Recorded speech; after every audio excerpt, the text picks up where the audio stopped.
This has probably happened to you. You put on your running shoes, head out full of motivation, and 5 minutes later you're out of breath or your knees start to hurt.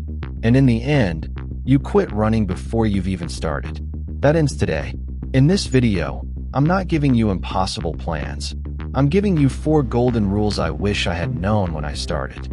4 essential steps to begin running from zero, safely, and most importantly, without getting injured.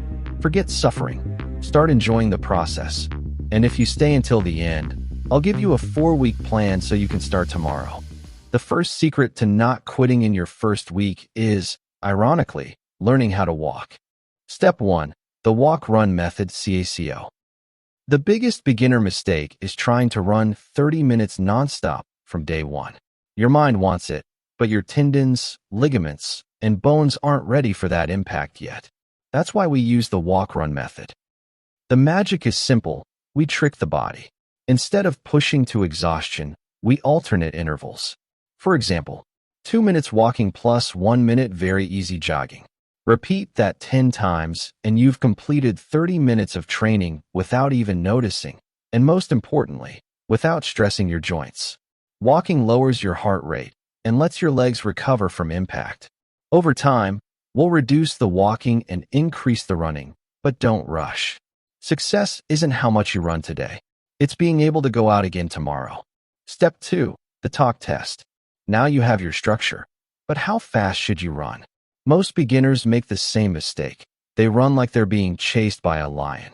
That's a recipe for disaster. Forget pace per kilometer. Forget expensive watches. Your best heart rate monitor is your own voice. The correct pace is the one where you can hold a full conversation. If you can speak in full sentences, you're doing it right. If you're gasping or answering in one word, slow down immediately. Running slow at the beginning is what allows you to run fast later. At this pace, you're teaching your heart to be more efficient and your muscles to use oxygen without burning out. Right now, you're building consistency, not speed. Step 3. Your shoes matter. You've got the method and the pace, but none of that matters if your feet don't have proper support. Running is an impact sport. Every step hits your body with 3 to 4 times your body weight. One of the most dangerous mistakes is using the wrong shoes. Gym shoes, tennis shoes, everyday sneakers. They're not built for repeated forward impact. You don't need $200 carbon shoes.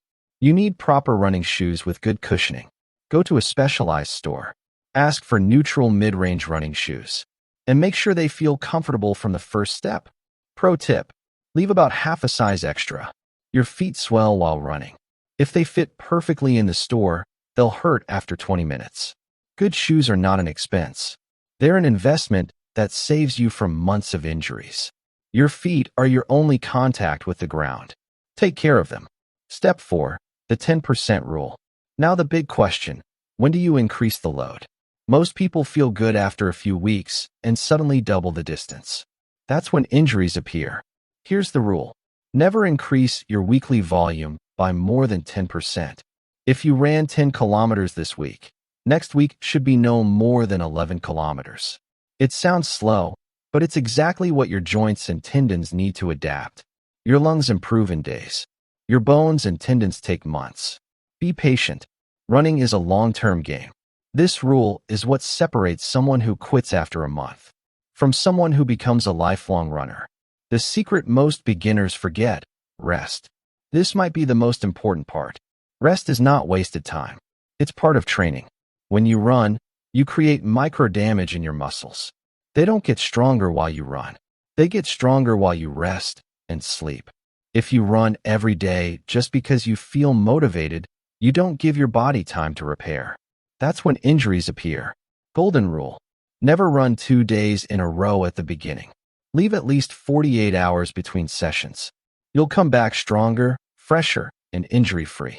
Your 4-week starter plan. As promised, here's your plan. Screenshot it and save it. Week 1. 3 days, 2-minute walk and 1-minute jog, 8 times. Week 2. 3 days, 1 minute and 30 seconds walk and 1 minute and 30 seconds jog, 8 times. Week 3. 3 days, 1 minute walk and 2-minute jog, 10 times. Week 4. 3 days, 1-minute walk, and 3-minute jog 8 times. If you follow these 4 steps and respect recovery, I guarantee that in 1 month you'll be enjoying running like never before.